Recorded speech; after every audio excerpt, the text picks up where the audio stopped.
सैयद पाक फरमाते ने कि चल इश्क दा झागना बड़ा औखा, चल इश्क दा झागना बड़ा औखा, बिना रहबरां राह दा टोटड़ा ही एक बड़ा लम्मा पैंडा है, बगैर मुर्शद तो नहीं असर हो सकता। ते जिन्हों इश्क दी रमज दी खबर नहीं, भार हेठ जो लद्या खोतड़ा ही, जेड़ा कि दुनिया दे विच रह के ते इश्क दी रमज नूं नहीं समझदा ना, वो इस तरह के सारा दिन खोता वगदा है, उहदे उत्ते बोरा रखिया हुंदा है, शाम नूं मालिक उहनूं जेड़ा ना पा दिंदा वे, फक पा दिंदा, कोई तूड़ी पा दिंदा, दाना पा दिंदा, सवेरे फिर टोर दिंदा।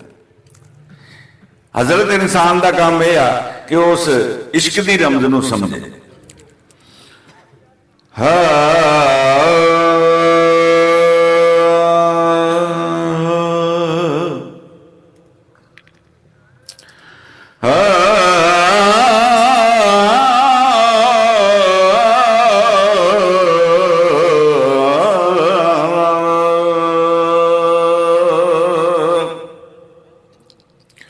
घोड़ा जकरदा सबर दी वाग दे के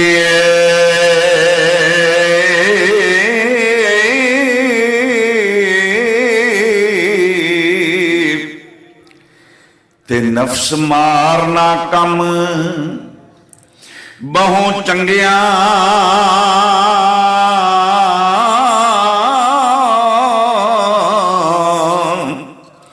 हंदा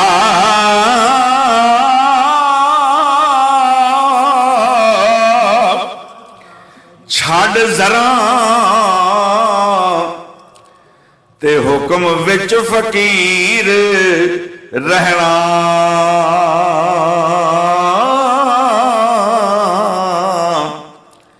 ते एक कम ही महनवा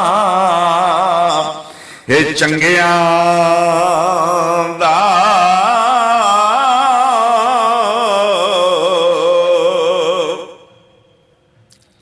ते इश्क करन ते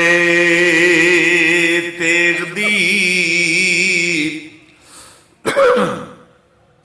ए धार कपना,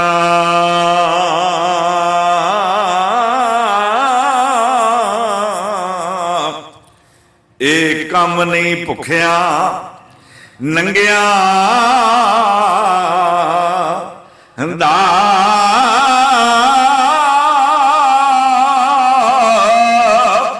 ओ इत्थे थां नहीं अड़बंगियां दा।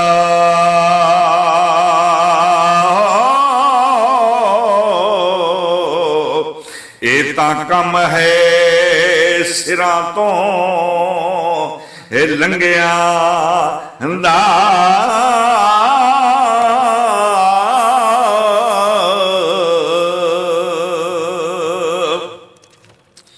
ते तैथों जोग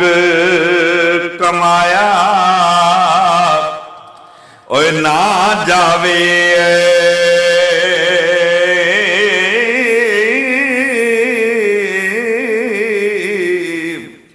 ते की फायदा ही जोग दे मंगिया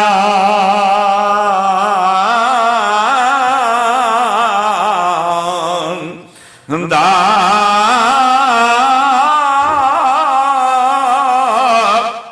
ओ जेड़े मरन सो फकर तो होण वाकफ,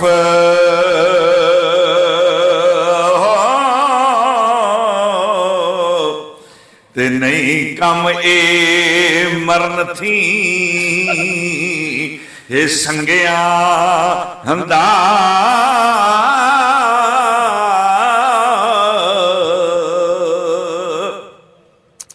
ते शौक मेहर ते सिदक यकीन बहजो,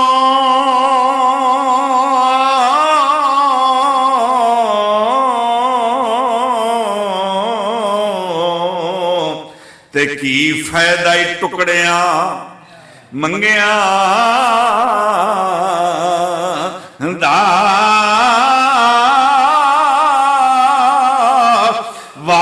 छाजो इश्क दे रंग रते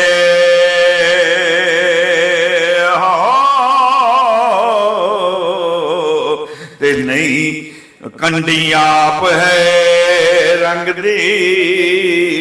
रंगिया दा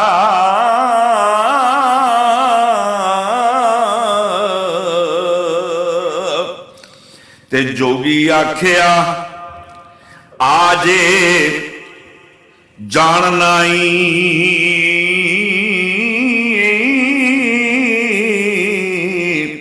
और रही इस ख्याल थी बाज मियाँ और सिर सख्तियां नरमियां चलनिया नी हो ते नहीं दसना दिले दा राज मियां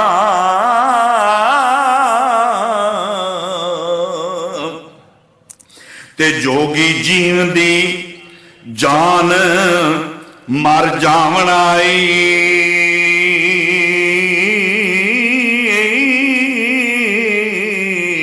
वो इथे कम नहीं लाड़ते नाज मियां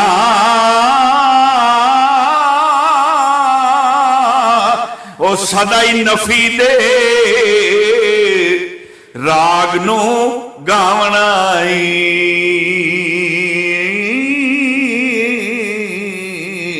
ते करके कुरंग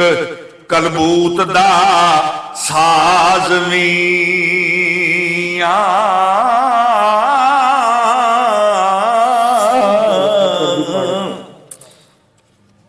ते जिक्र शुगल ते फकर दे जिक्र शुगल ते फिकर दे विच रहना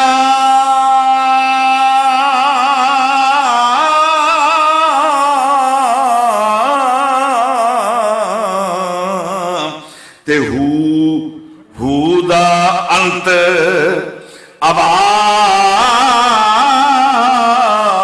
आवाज मियां हो इथे अपने आप नू गालना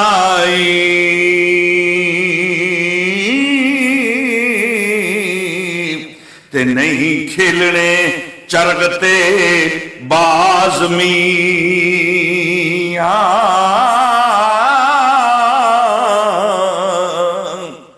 ते नमाज की तकीद करते हैं सरकार कि नमाज पढ़नी है ते किवें पढ़नी ते करके खुदी तकबरों ओए तर्क तौबा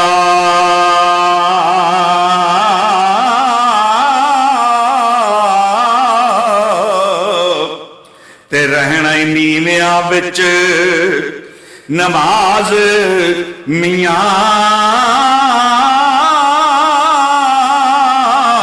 ओए मन विच मसीत ते महराब तकवा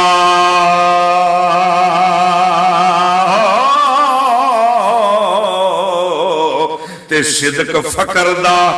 जा नमाज मियां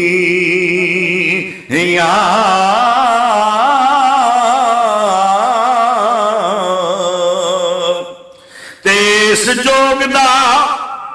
जानना ओए बहुत मुश्किल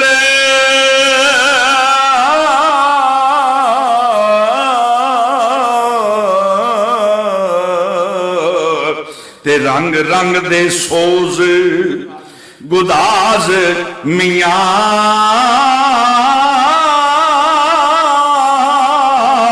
ओ बहर फकर विच आखे फकर दे समुंदर विच ओ बहर फकर विच तुला तवक्कले दा